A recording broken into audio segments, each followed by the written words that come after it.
Hello beautiful community, welcome to this week's video. This week, as you can see, I've installed a new shelf, and on the shelf I've got quite a few blocks of different types of wood. I've got some yellow box, some apple, some she oak or bull oak, some red gum, there's pear. There's quite a few different sorts that I've cut into smaller blocks, and I hope to make door stops or bells or different things for the market that I go to in the spring. So they're just sitting there ready to use, and I've also had a few bowls that I've had sitting in boxes, and I got them out and put them on the shelf, and I realised I've got a few bowls that need turning at some stage. Got the shelf near the fire, so over the winter hopefully the fire has dried the bowls out a little bit. There's a couple there I looked at the other day that I can turn and finish off, which I hopefully will be doing in the next couple of weeks.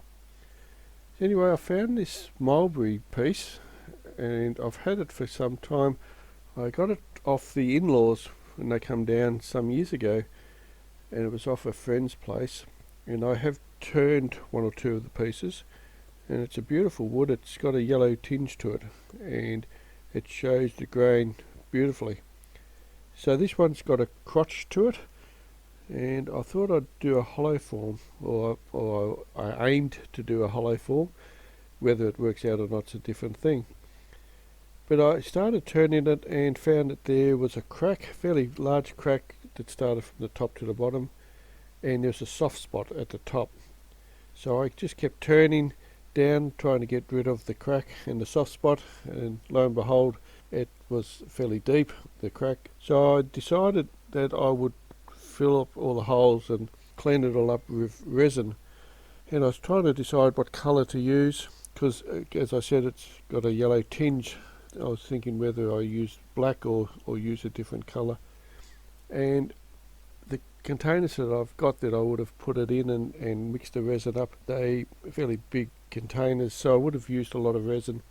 So I went to plan B and used CA glue and sawdust and filled up the cracks, and then used CA glue on the soft spot.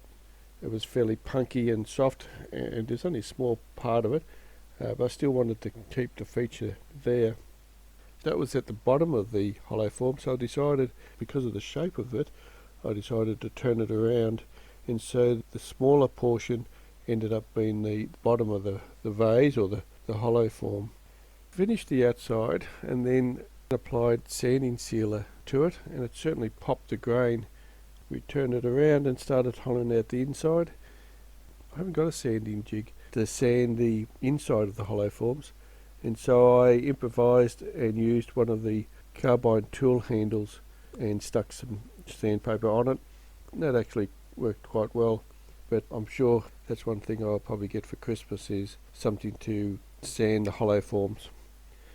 So I finished the inside, got it off the lathe, finished it off with some tung oil, and that made the grain pop. Anyway, I hope you enjoy this video. I'll see you next time. Cheerio.